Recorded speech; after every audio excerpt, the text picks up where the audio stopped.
The storm had howled across the barren plains of Lyris, 9 for 3 nights straight, carrying shards of crystalline ice that cut through metal like knives. It was a death sentence for anyone caught outside the protective domes, and Commander Elias Drake knew it.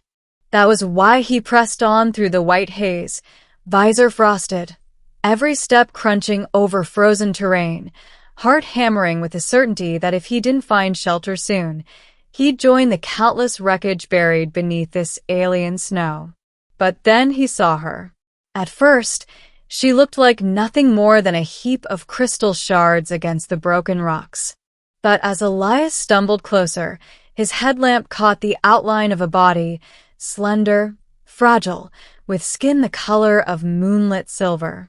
Her eyes were closed, lips tinged with blue. A girl. No older than 18 in human terms.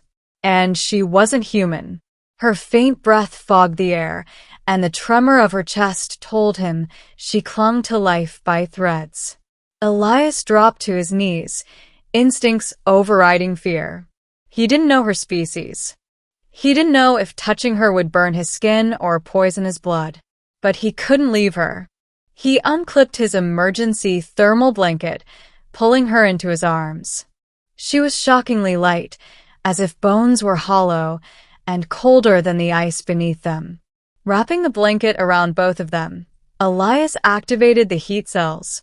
Warmth surged between them, his body shielding hers from the storm's fury. "Stay with me," he murmured, though she couldn't hear. "You're not dying out here. Not like this."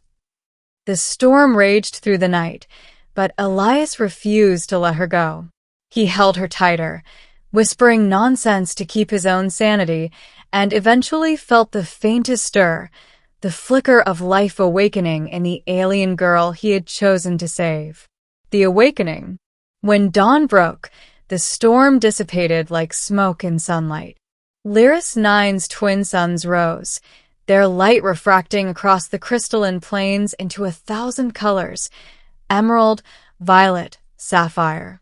An alien aurora born from ice.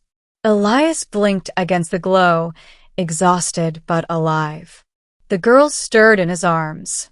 Her eyes fluttered open, revealing irises like liquid opal, shimmering with shifting colors. She looked at him as though she couldn't believe he existed. Her voice, fragile and melodic, broke the silence. You shared fire with me." Elias almost laughed. "It's called a blanket. But yeah, I guess I did." She struggled upright, weak but alive. She pressed a trembling hand against her chest, bowing her head. "I am Liara, daughter of the Speaker of the Crystalline Conclave." Elias's heart skipped. Royalty. He hadn't just saved a lost traveler. He had saved someone whose very existence mattered to a world.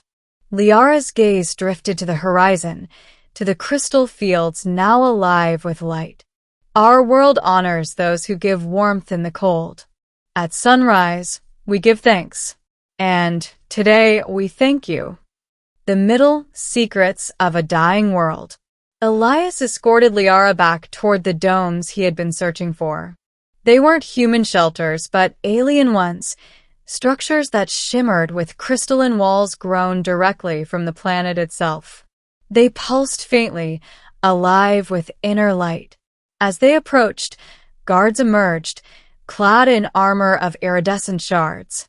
Spears of living crystal pointed at Elias. "Stop," one barked. Liara raised a hand weakly. "He is not foe. He is savior. He shared fire with me." The guards stiffened, lowering their weapons instantly. They bowed, not to her, but to Elias. Elias blinked. "Wait, what's going on?" Liara's lips curved into a faint smile. "On Lyris, warmth is more sacred than life. To share it is to give part of your soul. The dawn ritual demands we honor it. You have bound yourself to our people by saving me." The domes opened, revealing a world Elias had never imagined.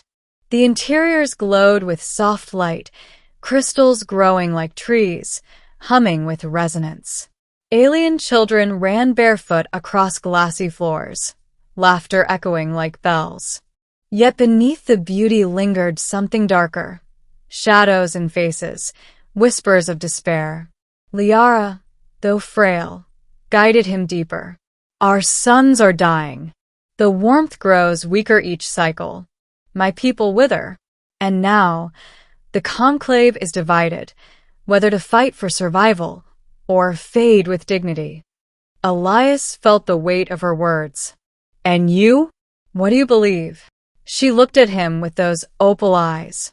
That perhaps survival lies not in our strength, but in the kindness of others. The bond grows. Days turned into weeks.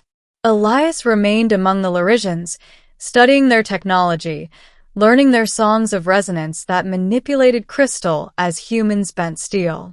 And always, Liara lingered near. At first, she was curious about his humanity, his scars, his stories of Earth, the strange concept of blankets and coffee. But slowly, curiosity turned to trust, and trust into something deeper. One night, as they walked beneath the shimmering crystal canopy, she touched his arm. When you held me in the storm, she whispered, I felt something my people do not often feel. Not obligation, not alliance, but compassion. Why did you do it? Elias hesitated. He could have said it was duty, instinct, training. But instead, he answered simply, because no one deserves to die cold and alone. Her eyes glistened, and for the first time, she smiled, a true smile, radiant as the dawn that had first saved them both. The crisis, but peace never lasts. Word spread of the alien princess saved by a human. Not all saw Elias as a hero. Some whispered he had tainted royal blood, that his presence invited weakness. The conclave fractured further, with factions calling for war against humans before their dying world fell. One night, assassins struck. Shards of crystal hurled like knives, cutting through Liara's chambers. Elias threw himself between her and death, his shoulder pierced, blood staining the glass floor.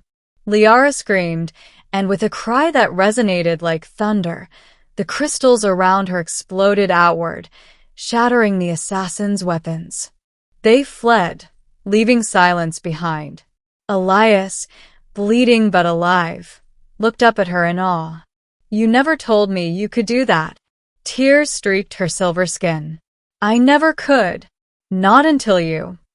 The realization hit them both. His warmth, his presence, had awakened something within her. Something that might change everything. The decision. The conclave gathered. Liara stood before them, Elias at her side, arm bandaged. Our world is dying, she said, voice echoing. But perhaps the suns need not be our only fire. Perhaps the warmth we need is here. She touched Elias's hand, in compassion, in bonds beyond our kind. Murmurs rippled. Some scorned her words, but others listened, hope sparking where none had been. Then the ground trembled.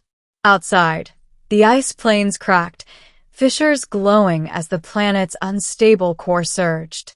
The dome shuddered. Crystals shattered. The end of Lyris had come sooner than expected. The ending, the sunrise of Lyris. With Elias's help, Liara led her people to channel their resonance in unison, focusing their crystal song to stabilize the planet's core.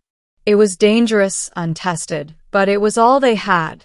Elias lent his strength, his stubborn human will, standing beside Liara as her voice rang out like a beacon. The planet responded. Cracks sealed. The violent tremors eased. Light returned to the crystals, brighter than before. For the first time in decades, Lyris 9's sunrise was not one of despair, but of hope. At dawn, the conclave gathered, their voices unified.